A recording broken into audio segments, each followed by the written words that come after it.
में आपका स्वागत है और मैं आपसे मुखातिब हूँ समीर अब्बास। तुम अपने पास रखो अपने सूरजों का हिसाब, मुझे तो आखिरी घर तक दिया जलाना है। प्रोफेसर वसीम बरेलवी के बहुत सारे शेर हैं, लेकिन ये शेर इसलिए बहुत खास हो जाता है, इससे बहुत कुछ सीखा जा सकता है। क्योंकि समाज सेवा एक डॉक्टर बहुत कुछ कर सकता है, समाज से सीधे तौर पर जुड़ा होता है। स्वास्थ्य एक ऐसी चीज़ है जो हर इंसान के लिए बेहद ज़रूरी है, और हमारे हिंदुस्तान का कुछ मुकद्दर ऐसा रहा है कि यहाँ कहीं ना कहीं जो गरीब तबका है उसको कहीं ना कहीं आर्थिक वजहों से जो स्वास्थ्य सेवा है उससे वो महरूम रह जाता है। और जब हम बरेली का जिक्र करते हैं तो स्पाइन के मामले में यहाँ अभी भी बहुत ज़्यादा सुविधाएं नहीं हैं, बहुत ज़्यादा डॉक्टर नहीं हैं। और उसी बरेली की सरजमीन से निकल के डॉक्टर नीरव आनंद जी, जो कि कई शहरों में होने के बाद, कई शहरों से अपने तजुर्बा लेने के बाद स्पाइन सर्जरी में जो है लगातार काम कर रहे हैं, और अभी बरेली में वो लगातार काम कर रहे हैं। स्पाइन की जब हम बात करते हैं तो हड्डी का टेढ़ापन बहुत अहम हो जाता है। हिंदुस्तान में काफ़ी बड़ी संख्या में लोगों में ये परेशानी है, और उन लोगों के लिए परेशानी बहुत इसलिए ज़्यादा हो जाती है जो कहीं ना कहीं आर्थिक तौर पर कमज़ोर होते हैं। बहुत सारी वजहें हैं, अनुवांशिक वजह भी है, इसके अलावा और भी बहुत सारी, टीवी एक बहुत बड़ी वजह है। उन तमाम विषयों पर हम बात करेंगे ताकि लोगों में एक जागरूकता बढ़े और बहुत कुछ वो सीख सकें। जाहिर है इसके लिए हमारे पास बरेली के एक बेहद ख़ास सर्जन मौजूद हैं, डॉक्टर नीरव आनंद जी, जो कि समाज सेवा के क्षेत्र में भी लगातार काम कर रहे हैं, और हर सैटरडे एक कैंप भी लगाते हैं मणिनाथ पर, जिसमें बहुत मामूली शुल्क लेकर वो जो है तमाम जो है सुविधाएं लोगों को मुहैया कराते हैं। साथ ही जो है यहाँ मिनी बाईपास पर उनकी क्लिनिक भी है, इलाहाबाद बैंक के पास, वहाँ पर वो सेवाएं देते हैं। एक शुरुआती जो तारुफ और इंट्रोडक्शन जो है मैंने दिया, मैं चाहता हूँ थोड़ा विषय आज का हमारा क्या रहेगा, अगर आप उसके बारे में थोड़ा सा बताएं, उसके बाद हम जो है विषय पर आते हैं। Thank you very much. तो पहली बात है, जैसे आपने कहा कि कमर की हड्डी का टेढ़ापन, इसी के बारे में हम लोग आज विस्तार में चर्चा करेंगे। क्यों होता है, कैसे होता है, पेरेंट्स को क्या ध्यान रखना चाहिए, क्या नहीं करना चाहिए, और सबसे इम्पोर्टेंट चीज़ है क्योंकि बहुत सारे, क्योंकि इतने पॉइंट्स हैं इसमें, किस चीज़ को ध्यान देना है, किसकी सलाह माननी है, किसकी नहीं माननी है, ये हमेशा ही डाउटफुल रहता है। और पूरे भारतवर्ष में, बरेली तो छोड़िए, पूरे भारतवर्ष में इस बीमारी से लड़ने के लिए जितने डॉक्टर्स हैं उनकी संख्या भी अभी रिलेटिवली काफ़ी लिमिटेड है। जैसे हमारे मान के चलिए कार्डियोलॉजिस्ट अगर हम देखने जाएँ तो रिलेटिवली हर शहर में कम से कम आपको 50 से 100 कार्डियोलॉजिस्ट आपको मिल जाएंगे, लेकिन स्पाइन के टेढ़ेपन के जो शिकायत के साथ में जो इलाज है, उसकी इलाज करने वाले डॉक्टर्स की संख्या अभी भी काफ़ी कम है। तो आपने इसे बताया कमर की हड्डी का टेढ़ापन क्यों होता है, जिसको आम भाषा में टेढ़ापन, कुबड़ कहा जाता है। इसको इंग्लिश में स्कोलियोसिस या फिर काइफोसिस कहा जाता है। उसके तमाम रीज़न हैं। उनकी सबसे इम्पॉर्टेंट चीज़ जो मैं मेंशन करना चाहूँगा, बहुत सारे रीज़न है। सबसे पहला एक रीज़न होता है एक अनुवांशिकता, जैसे आपने पहले मेंशन किया। अनुवांशिकता कई वजह से हो सकती है। अनुवांशिक ये बीमारी क्यों है, कभी कभी ऐसे देखा गया है कि कुछ समाजों में, हमारे कुछ समाज वर्ग में, कि सेम ब्लड ग्रुप में मैरिज, मतलब रिश्ते में शादी हो जाना भी एक one of the major factor है। होता क्या है कि कुछ बीमारी, मतलब हमारे शरीर में हर चीज़ के दो जीन होते हैं। जब दो डिफेक्टिव जीन एक साथ मिल जाते हैं, और ऐसे चांसेस हमारे जब सेम रिश्ते में शादी होती है उस समय काफ़ी ज़्यादा होते हैं। जब दो डिफेक्टिव जीन एक साथ में मिल जाते हैं तो हमारी जब रीढ़ की हड्डी की डेवलपमेंट जब हो रहा होता है तो उस समय इसमें टेढ़ापन रहने के चांसेस, क्योंकि डेवलपमेंट प्रॉपर नहीं हो पाता है तो टेढ़ापन आने के चांसेस होते हैं। तो इस बीमारी को हम कहते हैं कंजेनाइटल या फिर जन्मजात टेढ़ापन, कंजेनाइटल स्कोलियोसिस या काइफोसिस। दूसरा जो मुख्य बिंदु है जो कवर में करना चाहूँगा कि इन्फेक्शन भी एक बहुत बड़ा रोल प्ले करता है कमर की हड्डी के कुबड़पन बनाने में। इन्फेक्शन जैसे कि टीबी जैसे हम अमिताभ बच्चन जी ने हमें बहुत बार बताया, टीबी एक लाइलाज बीमारी नहीं है। इसका इलाज संभव है, लेकिन इलाज लंबा है। प्रॉपर तरीके से 9 महीने या 1 साल तक दवाई खाने का पूरा कोर्स होता है। प्रॉपर तरीके से अगर आप इसको फॉलो करेंगे तो टीबी का पूरा सफल इलाज है। और टीबी एक मेडिकल बीमारी है, मतलब मेडिकल मीन्स कि ये दवाओं के जरिए इसको सही किया जा सकता है। लेकिन कुछ परिस्थितियाँ ऐसी आती हैं, जैसे आपने कई बिल्कुल सही मेंशन किया कि एक पिछड़ा तबका, पुअर या फिर अनएजुकेटेड क्लास इस टेढ़ेपन से काफ़ी ज़्यादा ग्रसित है। उसका सबसे वन ऑफ द मुख्य रीज़न यही है कि जब हम टीबी का इलाज किसी पेशेंट का शुरू करते हैं, क्योंकि इलाज लंबा है, इलाज उसके साथ में जो टीबी की दवाई होती है उसकी वजह से लिवर पे असर पड़ता है, पूरे शरीर पे असर पड़ता है, उल्टियाँ आती हैं पेशेंट्स को। लेकिन इनको सबको कंट्रोल करते हुए पूरा इलाज 9 महीने से 12 महीने तक लेना बहुत ज़रूरी होता है अगर ये नॉर्मल टीबी है। बीच में जब इसी 9 से 12 महीने के जब डॉक्टर एक पेशेंट को बताता है कि आपको पूरा इलाज लेना है, तो कहीं ना कहीं वो उसका डॉक्टर बदलने का, या फिर नहीं डॉक्टर सही इलाज नहीं कर रहा है, बीच में कोई कॉम्प्लिकेशन आया तो वो डॉक्टर बदल देना या दवाई का बीच में छोड़ देना, चाहे सरकार हमारा कितना ही पैसा इस चीज़ में इन्वेस्ट कर रही है कि नहीं आप प्रॉपर टीबी का ट्रीटमेंट लिए, डॉट सेंटर बनाए गए हैं, घर घर जाके टीबी की दवाई देने की भी सुविधा उपलब्ध है, लेकिन उसके बाद भी मरीज बीच में टीबी की दवाई छोड़ देते हैं, जिसकी वजह से टीबी एक लाइलाज बीमारी बन जाती है।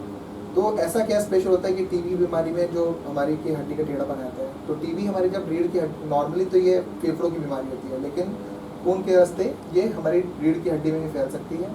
और ये जब फैलती है रीढ़ की हड्डी में तो सबसे मुख्यतः ये रीढ़ की हड्डी को गलाना शुरू कर देती है। जैसे ही रीढ़ की हड्डी गलना शुरू होती है, धीरे धीरे करके आपस में जब एक हड्डी गल जाती है तो दूसरे की रीढ़ की हड्डी में पीछे की तरफ कुबड़ निकल आता है। इस समय भी अगर प्रॉपर तरीके से ट्रीटमेंट और सही गाइडेंस में ब्रेसेस या फिर रेस्ट लिया जाए, उस चीज़ को वहाँ पे कंट्रोल किया जा सकता है, या फिर एक छोटी सी सर्जरी के द्वारा भी इन्फेक्शन को कम किया जा सकता है। लेकिन वहाँ पर ही फिर से अगर इस चीज़ को नेगलेक्ट किया जाए तो ये आगे चल के बहुत ही भीषण कुबड़ की तरह बीमारी बन सकती है, जो अपने आप में ही बहुत ही रिस्की सिनेरियो बन जाता है। हमारे भारतवर्ष में मान के चलिए कुबड़ इतना भी बढ़ जाता है कि नॉर्मल जो रीढ़ की हड्डी इस तरह से होती है, कुबड़ हमने देखा गया कि 90 डिग्री का, मतलब मरीज आगे 90 डिग्री तक भी झुक गया है, इतना कुबड़पन देखा गया है। जी, मैं थोड़ा सा आगे बढ़ूंगा, आपने वजह भी बता दी और तमाम चीज़ें।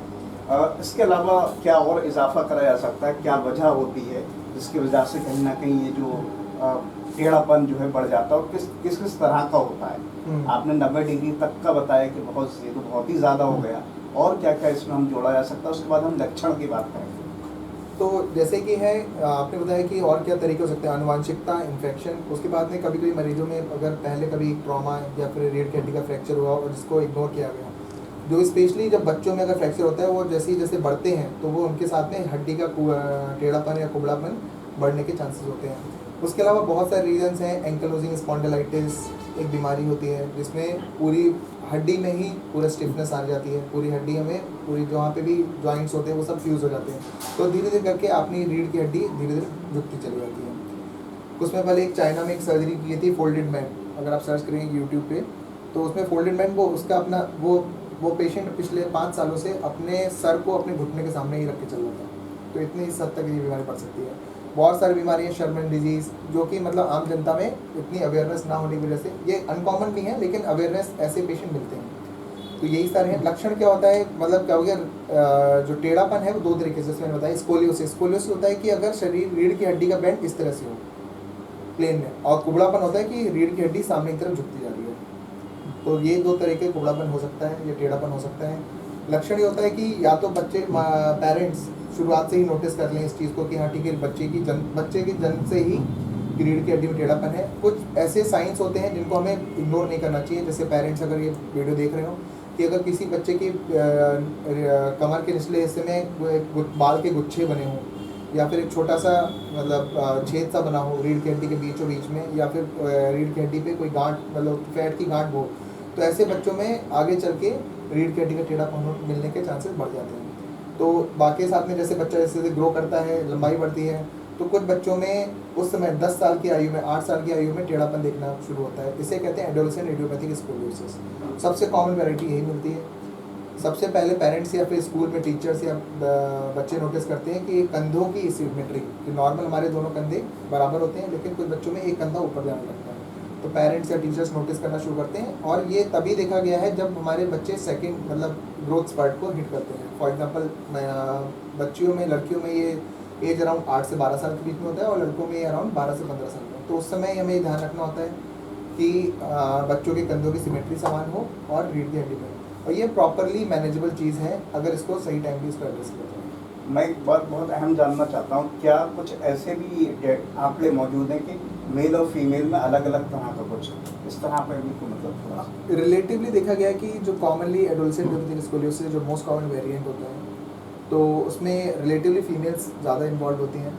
अगर मेल्स में होता है तो मेल्स में अदर कंजेनाइटल, ऐसा बाकी बीमारियों के लिए कंजेनाइटल स्कोलियोसिस या फिर न्यूरोफाइब्रोसिस तरह की बीमारियाँ हैं जो आम जनता इन सब चीज़ों में महरूम नहीं है। लेकिन उनमें रिलेटिवली ऐसा कोई बहुत ज़्यादा डिफ्रेंशिएट नहीं है, क्योंकि काफ़ी रेयर बीमारियां होती हैं, लाखों हज़ारों या लाखों में किसी एक में मिलती हैं।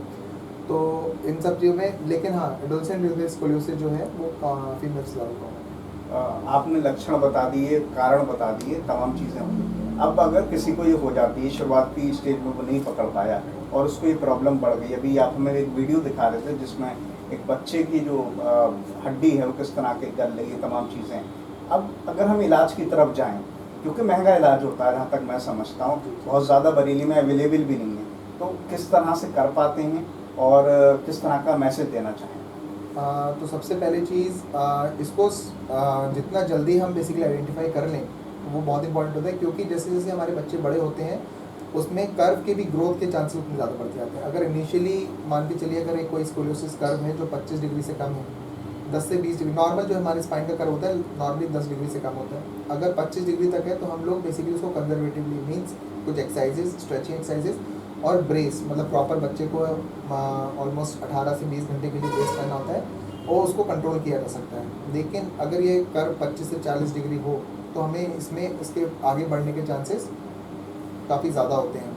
और 40 डिग्री से ज़्यादा कर्व को मान के चलिए अगर यंग बच्चे में हो रहा है और उसमें ग्रोथ पोटेंशियल बचा हुआ है तो उसमें सर्जरी ही एक ऑप्शन बचता है। अगर बच्चा उसको, अगर मतलब पेरेंट्स डिफॉर्मिटी इतनी बड़ी है उसको सही करेक्ट कराना चाहते हैं।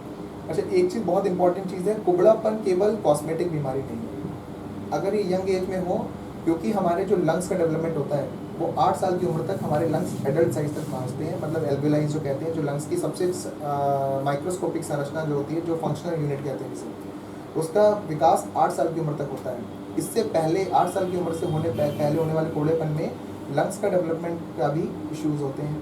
8 साल के बाद में होने वाले कोड़ापन में लंग्स के डेवलपमेंट हमारे मैच्योर होते हैं, तो हमारा लंग फंक्शन इंटैक्ट होते हैं फिर रिलेटिवली। वो केवल सीवियरिटी और डिफॉर्मिटी पे डिपेंड करता है।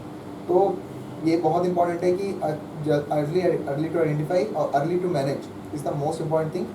डेफिनेटली अगर ये सर्जरी पे अगर हमारा चीज़ जाती है तो surgery is relatively A costly thing, कि हाँ महंगा इलाज है, क्योंकि हमें बहुत सारी पैमानों को देखना पड़ता है, क्योंकि रीढ़ की हड्डी का टेढ़ापन है, वहीं से हमारे पैरों को और हाथों को चलाने वाली नस जा रही है। न्यूरो मॉनिटरिंग का यूज़ करना, नेविगेशन यूज़ करना, बहुत ही कम सेंटर्स पे अवेलेबल है नेविगेशन। और साथ में कितना ही जल्दी उसमें मान के चलिए कम से कम 15 से 16-20 स्क्रूज तक लगा सकते हैं, उसके बाद उसको डेफिनेटली करेक्ट किया जा सकता है। तो ऐसा नहीं है कि बिल्कुल इसका कोई इलाज नहीं है, ठीक है, लेकिन आने वाले समय के साथ साथ में टेक्नोलॉजी डेवलप कर रही है, धीरे धीरे और नए नए एडवांसमेंट आ रहे हैं। हाँ, उसके साथ में इनका इलाज पूरी तरह संभव है, लेकिन हाँ कॉस्ट एक अभी भी एक इशू है जिसको over a period of time और भी टैकल करने की ज़रूरत है। तो बस एक आखिरी बात इसी से जुड़ी जानना चाहता हूँ, जो आपने सर्जरी की बार बार जिक्र किया, वो आखिरी हमारे पास रास्ता किस हद तक कामयाबी मिलती है, उसके बारे में अगर चाहें थोड़ा सा बताएं। पिछले 3 साल में मेरे ख्याल से मैंने 150 से ज़्यादा रीढ़ की हड्डी के टेढ़ेपन के सर्जरी असिस्ट करी हैं, खुद भी करी हैं। उसमें मान के चलिए हमारी पेरेंट सेटिस्फेक्शन और patient satisfaction is up to more than 95%। हर एक सर्जरी के अपने प्रॉज एंड कॉन्स होते हैं, ठीक है। जैसे मैंने बोला ये प्योर कॉस्मेटिक सर्जरी नहीं है, ठीक है। बहुत सारे सोशल स्टिग्मा के साथ में होता है। जिस बच्चे के साथ में होता है उसको इमेजिन करिए वो स्कूल में कैसे जाता होगा, उसको बच्चे कैसे, bullying is not a new concept, ठीक है। वो पेरेंट्स भी बच्चों को अपने मैरिज फंक्शन में ले जाने में थोड़ा हिचकिचाते हैं। ये एक चीज़ है जो अभी भी एग्जिस्ट करती है। तो केवल एक वो चीज़ नहीं है कि हाँ ठीक है कि इसको केवल हम लोग एज ए कॉस्मेटिक डिफॉर्मिटी की तरह ही ट्रीट करें, या फिर कॉस्मेटिक नहीं इसको कराने की जरूरत नहीं होती, बहुत ज़्यादा रिस्क है। Definitely there are few risk involved, but treatable चीज़ है। और अगर लगता है बच्चे के साइको सोशल डेवलपमेंट पे इश्यूज़ हैं तो definitely you should get treat. जी, अगर कोई मैसेज देना चाहते हैं आप हमारे ज़रिए से, किस तरह की बीमारी को लेकर तो दे सकते हैं? मैं केवल एक ही मैसेज देना चाहूँगा, स्पेशली पेरेंट्स और स्कूल्स के लिए, ठीक है, क्योंकि इसमें टीचर्स का भी उतना ही हाथ है, उतना ही इन्वॉल्वमेंट है, इम्पॉर्टेंट है जितना पेरेंट्स का, कि हमेशा बच्चों की सिमेट्री पे हमेशा ध्यान दीजिए। अगर बाई चांस कभी भी आपको एक कोई शोल्डर ऊपर या नीचे, specially growing age, specially girls में 8 से 12 साल के बीच में एंड बॉयज़ में 12 से 15 साल के बीच में, उसमें बच्चों की शोल्डर सिमेट्री पे ध्यान दीजिए। और अगर आपको लगता है कि हाँ ठीक है इसमें कोई प्रॉब्लम है तो you have to take action immediately, मतलब आप तुरंत ही निकटतम आपके जो कंसल्टेंट है किसी भी स्पाइन सर्जन से आप कंसल्ट करें, और ताकि उस चीज़ को इमीडिएटली हम लोग किस मैनेज कर सकें। हो सकता है कि आपके बच्चे को सर्जरी रिक्वायरमेंट ना पड़े अगर उसको हम जल्दी कर सकें। जी, बस आखिरी बात और जानना चाहता हूँ, बरेली की ज़मीन से जुड़े हुए हैं आप, उर्दू भी बोलते हैं, कुछ शायरी का सिर्फ सुनने का शौक़ है, कुछ वैसे और कुछ कहने का शौक़ है? सुनने का शौक़ है, बस एक मेरे फादर सुनाया करते थे, कौन से, खुद ही को कर बुलंद इतना कि खुदा बंदे से पूछे बताते भी बताते। बहुत ही मशहूर शेर है अल्लामा इकबाल का, और ये शेर की खासियत ये हौसला बढ़ाने के लिए है। और म्यूज़िक का कोई शौक़ रखते हैं? जी हाँ बिल्कुल, Hindi as well as Hollywood music दोनों का शौक़ है। बहुत सारी शुभकामनाएं निकट भविष्य के लिए, और भी विषयों पर हम लगातार आपसे बातचीत करते हैं। तो हमारे साथ थे डॉक्टर नीरव आनंद जी, जो कि लगातार स्पाइन सर्जरी को लेकर बरेली में नया मुकाम हासिल कर रहे हैं। कम वक्त हुआ है उन्हें बरेली में आए हुए, लेकिन बरेली की मिट्टी को वो इसलिए पहचानते हैं क्योंकि बरेली की मिट्टी में उन्होंने जन्म लिया, और लगातार यहाँ खिदमत खल्क समाज सेवा भी वो लगातार कर रहे हैं। बीसलपुर में भी उन्होंने एक शुरुआत की है। इसके अलावा अपेक्स अस्पताल जो है बाईपास पर, वहाँ पर सेवाएं देते हैं, और साथ ही मिनी बाईपास पर भी वो अपनी सेवाएं दे रहे हैं। यकीनन बरेली के लिए स्पाइन के मामले में, रीढ़ की हड्डी के मामले में उनकी जो अनुभव है वो यकीनन बहुत बड़ा है, और इससे बहुत बड़ा फ़ायदा हो सकता है। बहरहाल इन तमाम बातों के साथ मैं समीर अब्बास, कैमरामैन सरताज हुसैन के साथ, अटल न्यूज़।